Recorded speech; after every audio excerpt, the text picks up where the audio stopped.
Je vous remercie, chères militantes, militants, sympathisantes et sympathisants,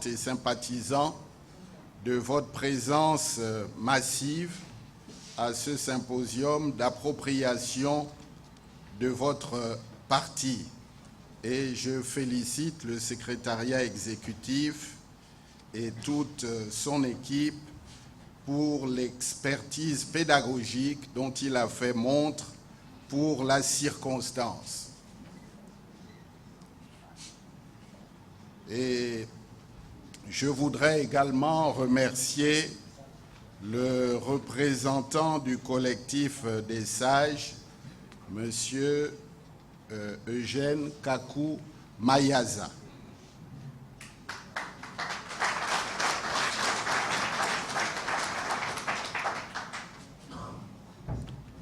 Ainsi que vous avez pu conclure par vous-même à la suite des échanges, le Rassemblement Héritage et Modernité est le parti du peuple, où la démocratie et la transparence sont des préalables.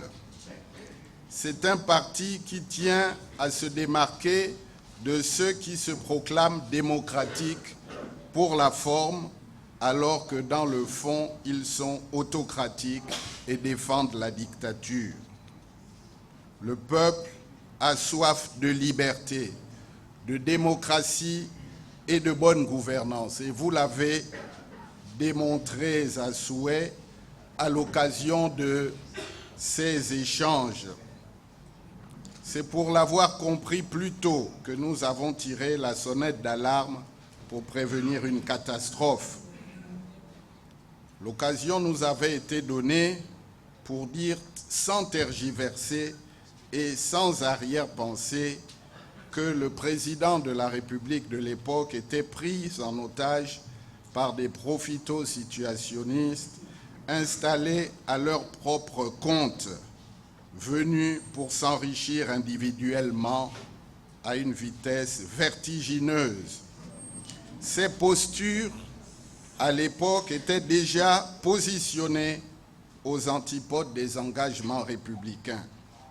La mauvaise gouvernance de notre pays a été sans ambiguïté qualifiée de goulot d'étranglement pour le développement économique, tant le management et les prises de décision revenaient désormais à des funambules dans des domaines qui nécessitent des compétences avérées, et cela à des desseins clientélistes. Et je voudrais saluer la présence du président de l'ULP, le docteur Ngoang, qui est là et que je vous demande d'applaudir, cher aîné.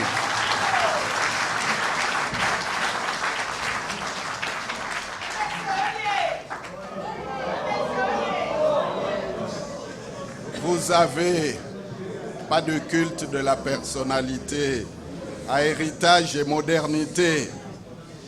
Nous sommes là avant tout pour les idées. Et le moment venu, nous verrons comment investir le terrain, et je crois que c'est très important. Nous n'avons pas besoin d'attendre de grandes rencontres pour investir le terrain, pour convaincre de la force des idées à Héritage et de Modernité. Hélas, nous n'avions pas été entendus. Aujourd'hui, les faits nous donnent raison. Au plan économique, le pays est en pleine crise sans que l'on sache très bien où s'arrêtera la descente aux enfers. Le chômage sévit et frappe en majorité les jeunes et les femmes dont nous avons parlé tout à l'heure. La pauvreté est galopante et frappe plus du tiers de la population. Des mesures de réforme économique ont été mal ciblées, inappropriées, dans certains cas non envisagées. Notre appareil productif n'a pas connu de transformation majeure. La dette publique est croissante. Les exonérations fiscales créent des manques à gagner à l'État. La création des PME, PMI n'a pas été significativement encouragée, à cause d'un environnement des affaires particulièrement défavorable.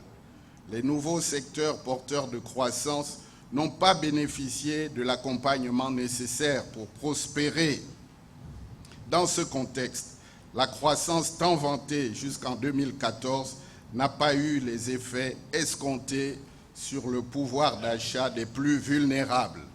Les pauvres sont de plus en plus pauvres. Notre pays connaît une véritable récession. Au plan social, les attentes légitimes populaires sont toujours différées au bénéfice d'événements qui maquillent la réalité, qui créent un monde artificiel, féerique, illusoire, à l'instar des Coupes d'Afrique des Nations, dont une autre nous sera imposée dans peu de temps, avec, hélas, des dépenses importantes qui pourraient être mieux utilisées ailleurs pour le bien-être des populations. L'école gabonaise est en panne. La rentrée scolaire 2016-2017 restera dans les mémoires comme l'une des plus scabreuses du pays. Depuis le mois d'octobre, les cours sont sporadiques et ce ne sont pas les oukases, les menaces vis-à-vis des enseignants qui vont régler les problèmes. Parce qu'un enseignant peut très bien être en salle et cela ne garantit pas pour autant l'effectivité des cours. Certains élèves restent assis à même le sol, faute de table-banc. L'on comprend que le taux d'échec soit élevé aux examens du bac et du BEPC. L'hôpital est malade d'absence de médicaments, d'équipements de base, de personnel. Elle souffre, dans certains cas, d'alimentation en eau, même dans certaines maternités. Les hôpitaux flambant neufs n'échappent pas à ces manquements et trônent comme des structures d'ornement. Le logement voulu social n'est pas réalisé, en dépit des effets d'annonce de montants considérables qui se sont volatilisés et de la promesse faite de construire 35 000 logements en 7 ans. La famille gabonaise connaît des difficultés liées à l'appréciation considérable en termes de coût de ses besoins réels. Elle est secouée par la crise des valeurs et la précarité, les allocations familiales ne correspondant pas aux exigences de la vie quotidienne. L'eau et l'électricité font l'objet de délestages intempestifs et pénalisants dans un pays à forte pluviométrie avec un réseau hydrographique dense. Les populations en sont réduites à attendre des nuits entières un hypothétique filet d'eau lorsqu'elles ne se rabattent pas sur les quelques bornes fontaines dans certaines agglomérations. Les contre-performances de nos sportifs, toutes disciplines confondues, la progression de la délinquance juvénile ainsi que le développement du grand banditisme renseignent de façon éloquente sur l'échec de la politique mise en œuvre en matière sportive, en matière de loisirs et en matière de sécurité.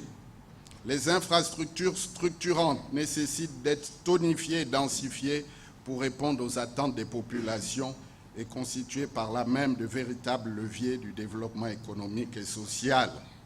Le travail qui est indispensable au bonheur de l'homme élève le sentiment d'utilité de l'individu est rare.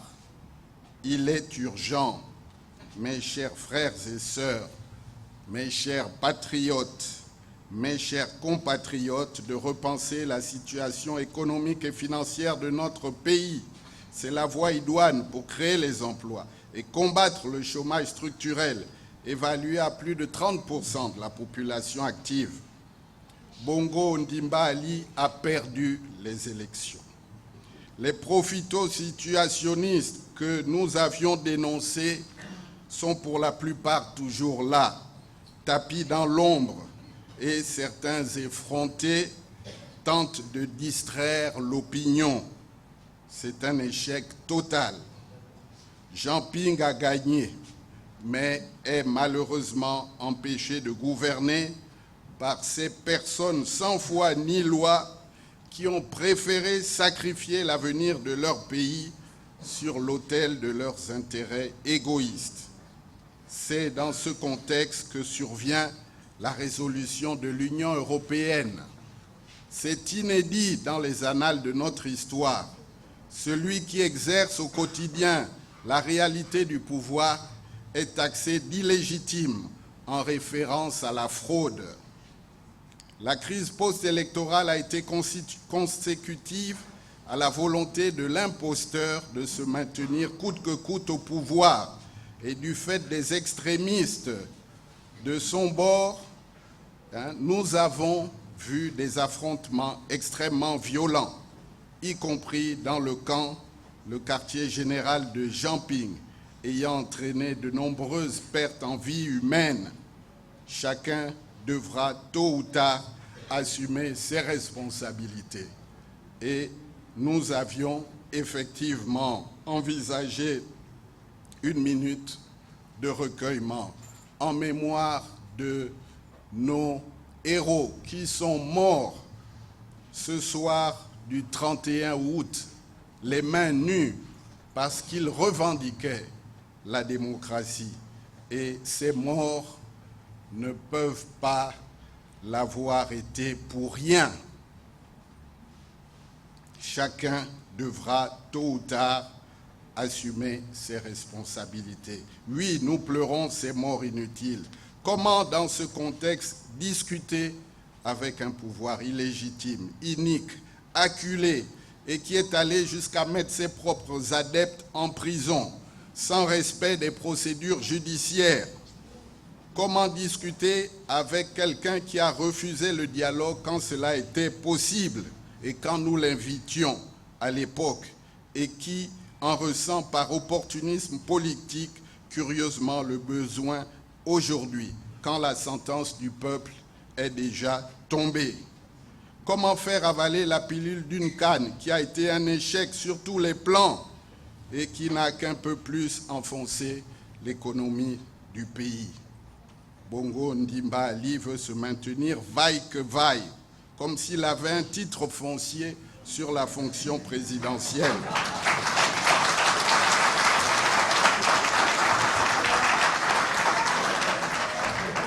Tous les secteurs sont paralysés. Que faut-il faire?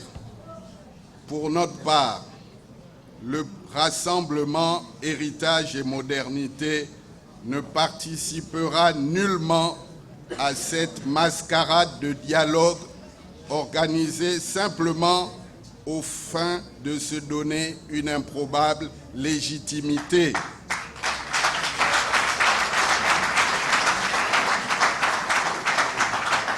Nous devons résister par tous les moyens, à l'image de Nelson Mandela, qui nous a montré opportunément, à l'image d'Etienne Tshisekedi, qui nous a quittés récemment, que nous aussi, nous pouvons rendre notre vie sublime et laisser derrière nous des empreintes indélébiles pour les générations futures.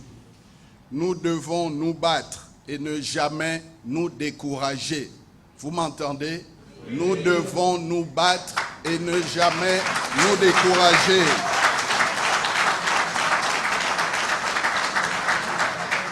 Notre parti jouera pleinement son rôle.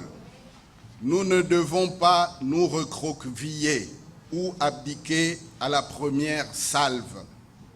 Nous ferons tout pour récupérer le pouvoir volé. Nous allons graduellement poursuivre l'implantation de notre parti sur toute l'étendue du territoire national. Nous combattrons toutes les formes de sectarisme pour éradiquer la haine, le mépris, l'indifférence qui minent la classe politique, qui dans certains cas font que les familles, les anciens amis, les Gabonais aujourd'hui se regardent en chien de faïence.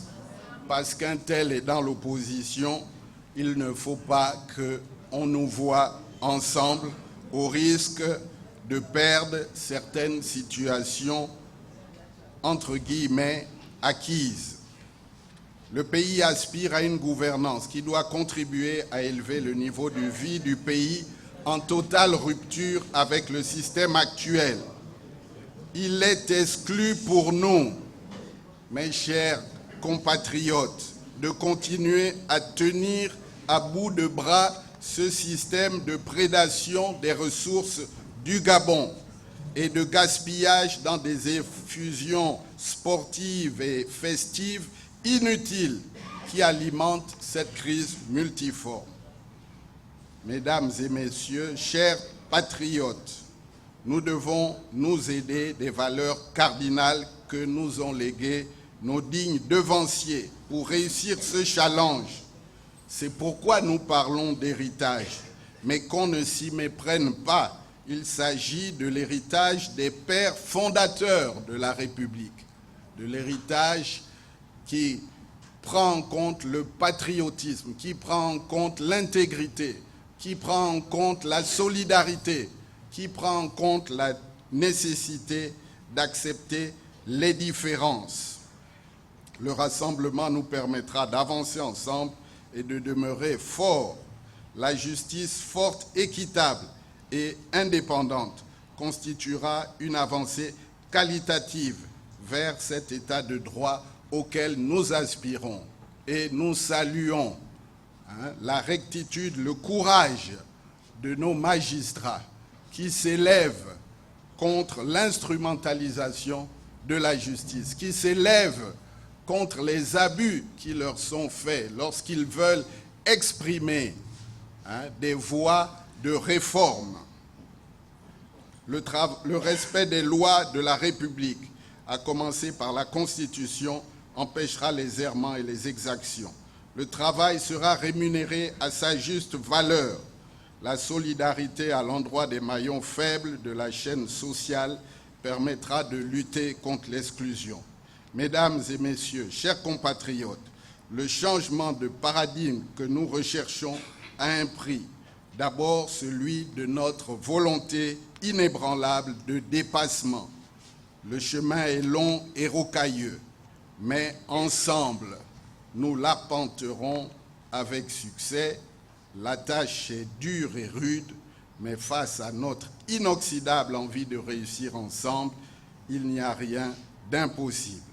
C'est un appel à la mobilisation, à l'adhésion massive, comme le secrétaire général vous l'a indiqué, à présent que le rassemblement Héritage et Modernité vous lance.